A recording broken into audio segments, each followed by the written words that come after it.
আসসালামু আলাইকুম। সন্ধে সন্ধে বাংলা সাহিত্যের যে মেগা আয়োজন চলছে আলী একাডেমি বিডির ফেসবুক পেজ এবং ইউটিউব চ্যানেলে, সে মেগা আয়োজনের আজকে আমাদের 51তম অতিথি জহির রায়হান। বাংলা সাহিত্যে মোট 64 জন লেখককে লিস্ট ডাউন করা হয়েছে। সন্ধে সন্ধে তাদের কবিতা, কাব্য, উপন্যাস, গল্প, নাটক তুলে ধরা হচ্ছে আলী একাডেমি বিডির ফেসবুক পেজ এবং ইউটিউব চ্যানেলে। সেই 64 জন লেখকের আজকে 51তম লেখক জহির রায়হান, আর মাত্র 13 জন লেখকের সাহিত্যকর্ম সন্ধে সন্ধে তুলে ধরা হবে এবং তার মাধ্যমেই আমাদের বাংলা সাহিত্য পর্ব শেষ হবে ইনশাআল্লাহ। ইংরেজি সাহিত্য পর্ব ইতিপূর্বে শেষ হয়েছে, এরপরে পর্যায়ক্রমে ম্যাথ এবং সাধারণ জ্ঞান কন্টিনিউয়াসলি চলবে। সাধারণ জ্ঞান গতানুগতিকভাবে উপস্থাপন করা হবে না, সাধারণ জ্ঞানও অনেকটা শ্রুতিমধুর করে গল্পের মাধ্যমে, ছন্দের মাধ্যমে উপস্থাপন করা হবে, যাতে করে আমাদের শিক্ষার্থী ভাই বোনেরা অল্প সময়ে অধিক পড়াশোনা কমপ্লিট করতে পারেন।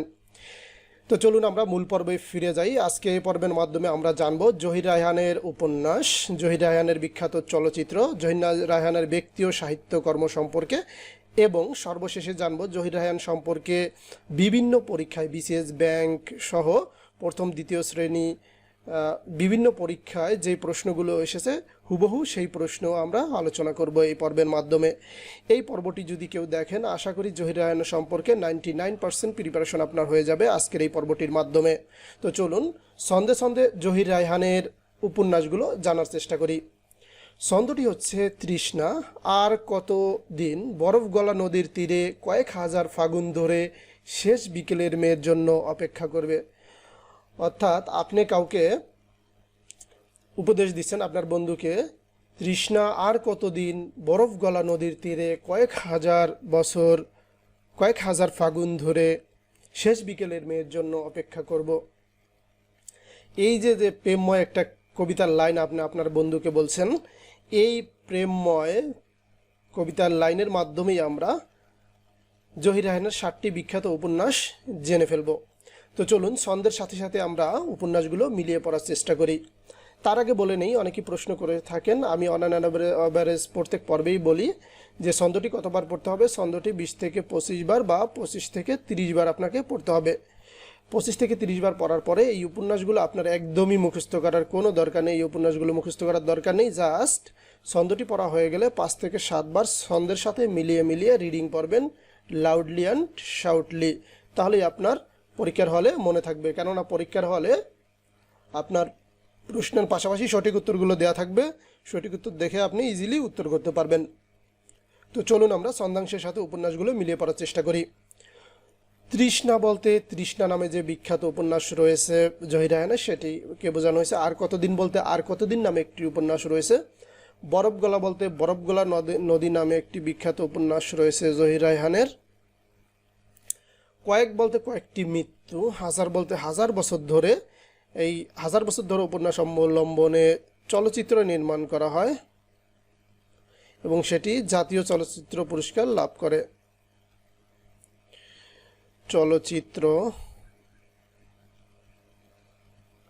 জাতীয় চলচ্চিত্র পুরস্কার লাভ করে। ওকে, ফাগুন বলতে আরেক ফাগুন, যেটি হচ্ছে ভাষা আন্দোলন ভিত্তিক প্রথম উপন্যাস হচ্ছে আরেক ফাগুন, ভাষা আন্দোলন ভিত্তিক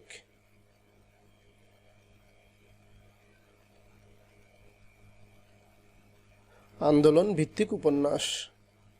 শেষ বিকেল বলতে শেষ বিকেলের মেয়ে, একটি বিখ্যাত উপন্যাস জহির রায়হানের। জহির রায়হান আসলে বেশি দিন সময় পাননি, তিনি মারা গেছেন 1935 সালে তিনি জন্মগ্রহণ করেছেন এবং 1972 সালের 30শে জানুয়ারি তার ভাই শহীদুল্লাহ কায়সার, একজন শহীদ বুদ্ধিজীবী ছিলেন, তিনি নিখোঁজ হন। তাকে খুঁজতে গিয়ে শহীদুল্লাহ কায়সারকে 14ই ডিসেম্বর আলবদর বাহিনী বাসা থেকে তুলে নিয়ে যান। তাকে খুঁজতে যান তিনি 1972 সালের, আমি আরেকটু ডিটেলে বলি, শহীদুল্লাহ কায়সারকে 1971 সালে 14ই ডিসেম্বর আলবদর বাহিনী নিয়ে যায়। তার 1 মাস পরেই জহির রায়হান তাকে খুঁজতে থাকেন এবং 30 জানুয়ারি 1972 সালে যখন খুঁজতে মিরপুরে যান, মিরপুরে গিয়ে জহির রায়হান সেখান থেকে নিখোঁজ হয়ে যান, আর বাসায় ফিরে আসেননি। একটা হিস্ট্রি, একটা প্যাথেটিক আর কি, একটা হিস্ট্রি তাদের লাইফে। তো চলুন আমরা জহির রায়হানের ছন্দে ছন্দে বিখ্যাত কিছু চলচ্চিত্র জানার চেষ্টা করি। ছন্দটি খুবই সিম্পল এবং ইজি হতে সাজানো হয়েছে। সঙ্গম জীবন কখনো কাচের দেয়ালের মতো স্বচ্ছ নয়। এই একটি মাত্র লাইন যদি আমরা মনে রাখতে পারি, লাইনটি হচ্ছে সঙ্গম জীবন কখনো কাচের দেয়ালের মতো স্বচ্ছ নয়, তাহলে আমরা 4টি বিখ্যাত চলচ্চিত্র মনে রাখতে পারবো জহির রায়হানের। সঙ্গম বলতে সঙ্গম চলচ্চিত্র, জীবন বলতে জীবন থেকে নেওয়া, এটি ভাষা আন্দোলন ভিত্তিক চলচ্চিত্র, ভাষা আন্দোলন ভিত্তিক। কখনো আসিনি বলতে কখনো আসিনি চলচ্চিত্র। কাচের দেয়াল বলতে কাচের দেয়াল, এটি একটি বিখ্যাত চলচ্চিত্র। এবং সঙ্গম চলচ্চিত্রটি থেকে শুরু হয়, আমাদের দেশে রঙিন চলচ্চিত্র শুরু হয় আর কি সঙ্গম থেকে। এটা 1970 সালের ঘটনা, 1970। তো চলুন এবার আমরা জহির রায়হান ও তার সাহিত্যকর্ম সম্পর্কে কিছু বেসিক তথ্য জানার চেষ্টা করি। জহির রায়হানের জন্ম মজুপুর গ্রাম, ফেনী, অর্থাৎ ফেনী জেলার মজুপুর গ্রামে জন্মগ্রহণ করেন। তার প্রকৃত নাম ছিল মোহাম্মদ জহিরুল্লাহ। তিনি 1952 সালের ভাষা আন্দোলনে সক্রিয়ভাবে অংশগ্রহণ করেন। জহির রায়হান 1952 সালে যে ভাষা আন্দোলন হয়েছে আমাদের, সেখানে সক্রিয়ভাবে অংশগ্রহণ করেন। 1972 সালে 30 জানুয়ারি তার ভাই শহীদুল্লাহ কায়সারকে খুঁজতে গিয়ে তিনি নিখোঁজ হয়ে যান, আর তাকে খুঁজে পাওয়া যায়নি। 1000 বছর ধরে উপন্যাসের জন্য 1964 সালে তিনি আদমজী পুরস্কার লাভ করেন। পরের তথ্যটি হচ্ছে ভাষা আন্দোলন ভিত্তিক প্রথম উপন্যাস হচ্ছে আরেক ফাল্গুন, এটি ইতিপূর্বে আমি বলেছি। জহির রায়হানের একটি বিখ্যাত গল্পগ্রন্থ হচ্ছে সূর্যগ্রহণ। জহির রায়হানের একটি বিখ্যাত গল্প 21-এর গল্প, যেটি তপুকে নিয়ে লেখা।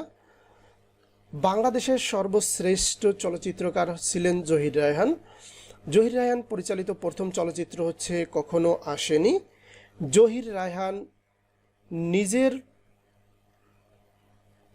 রায়হান পুরস্কার লাভ করেন কাচের দেয়াল চলচ্চিত্রের জন্য, নিগার পুরস্কার, এখানে নিজের না, নিগার, আমি এখানে লিখে দিচ্ছি নিগার, অর্থাৎ জহির রায়হান নিগার পুরস্কার লাভ করেন একটি চলচ্চিত্রের জন্য, সেটির নাম হচ্ছে কাচের দেয়াল।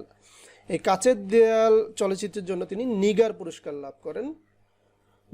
বাংলাদেশের প্রথম রঙিন চলচ্চিত্র হচ্ছে সঙ্গম, এটি 1970 সালে তৈরি করা হয়।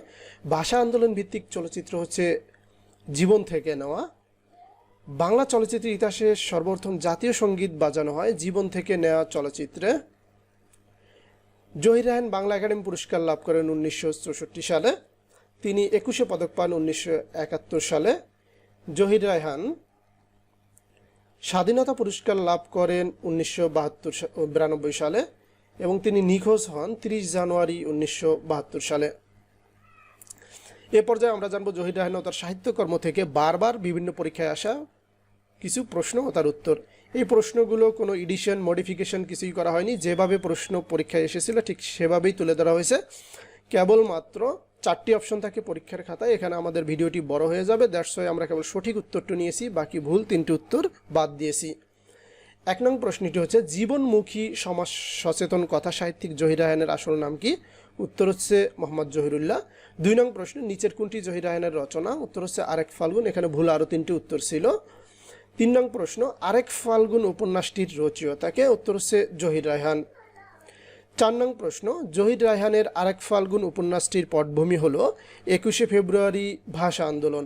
আমরা ইতিপূর্বে পড়েছি যে ভাষা আন্দোলন ভিত্তিক উপন্যাস হচ্ছে আরেক ফাল্গুন। 5 নং প্রশ্ন 1000 বছর ধরে উপন্যাসটি কার রচনা? উত্তর হচ্ছে জহির রায়হান। 6 নং প্রশ্ন 1000 বছর ধরে কি? উত্তর হচ্ছে জহির রায়হানের উপন্যাস। 7 নং প্রশ্ন প্রয়াত জহির রায়হানের কোন উপন্যাস অবলম্বনে নির্মিত চলচ্চিত্র জাতীয় পুরস্কার লাভ করে? উত্তর হচ্ছে 1000 বছর ধরে। 8 নং প্রশ্ন কোনটি জহির রায়হানের রচনা? উত্তর হচ্ছে বরফগলা নদী। 9 নং প্রশ্ন বরফগলা নদী উপন্যাসটির রচয়িতাকে? উত্তর হচ্ছে জহির রায়হান। 10 নং প্রশ্ন জহির রায়হান রচিত বরফগলা নদী একটি উপন্যাস। 11 নং প্রশ্ন সূর্যগ্রহণ গল্পটি কে রচনা করেন? উত্তর হচ্ছে জহির রায়হান। 21-এর গল্প গ্রন্থটি কার লেখা? উত্তর হচ্ছে জহির রায়হান। 13 নং প্রশ্ন তপুকে আবার ফিরে পাবো একথা ভুলেও ভাবিনি একদিন নিম্নে কোনটি থেকে নেওয়া? এটি জহির রায়হানের 21শে গল্প। আমরা যখন ইন্টারমিডিয়েটে ছিলাম তখন আমাদের পাঠ্যপুস্তকভুক্ত 21শে গল্পটি ছিল, অনেক চমৎকার একটি গল্প এটি। এটির একটি বিখ্যাত উক্তি হচ্ছে তপুকে আবার ফিরে পাবো একথা ভুলেও ভাবিনি একদিন। জহির রায়হান একজন বিখ্যাত ড্যাশ ছিলেন, উত্তর বিখ্যাত চলচ্চিত্রকার ছিলেন।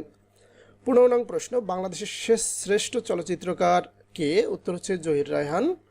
16 নং প্রশ্ন, স্টপ জেনোসাইড কার লেখা? উত্তর হচ্ছে জহির রায়হান। মুক্তিযুদ্ধভিত্তিক প্রামাণ্যচিত্র স্টপ জেনোসাইডের পরিচালক কে ছিলেন? উত্তর হচ্ছে জহির রায়হান। জীবন থেকে নেওয়া চলচ্চিত্রের পরিচালক কে? উত্তর হচ্ছে জহির রায়হান। 19 নং প্রশ্ন, লেট দেয়ার বি লাইট কার প্রামাণ্যচিত্র? উত্তর হচ্ছে জহির রায়হান। 20 নং প্রশ্ন, জীবন থেকে নেওয়া stop genocide let there be light কার লেখা? উত্তর হচ্ছে জহির রায়হানের লেখা। তাহলে আজকে জহির রায়হান সম্পর্কে এ পর্যন্তই ছিল বন্ধুরা। আশা করি এই ভিডিওটি আপনাদের ভালো লাগবে। যদি ভালো লেগে থাকে তাহলে শেয়ার, সাবস্ক্রাইব, কমেন্টস করতে ভুলবেন না। আপনার টাইমলাইনে শেয়ার করে রাখতে পারেন আজকের ভিডিওটি, যাতে করে প্রয়োজনের সময় আপনি ভিডিওটি খুঁজে পান। আমাদের আলী একাডেমি বিডির ফেসবুক পেজ এবং ইউটিউব চ্যানেলে প্রতিনিয়তই কোনো না কোনো ভিডিও আপলোড করা হয়। সেই শত শত ভিডিওর মাঝে আপনার কাঙ্ক্ষিত পছন্দের ভিডিওটি যাতে হারিয়ে না যায়, সেজন্য আপনার টাইমলাইনে শেয়ার করে রাখতে পারেন। প্রচুর পড়াশোনা করুন, পড়াশোনার কোনো বিকল্প নেই এবং সাফল্যের কোনো শর্টকাট নেই। যদি আপনি সাফল্য অর্জন করতে চান, অবশ্যই আপনাকে পড়ালেখা করতে হবে, পরিশ্রম করতে হবে। There is no way of hard work to be success. তো সবাই ভালো থাকুন। আল্লাহ হাফেজ।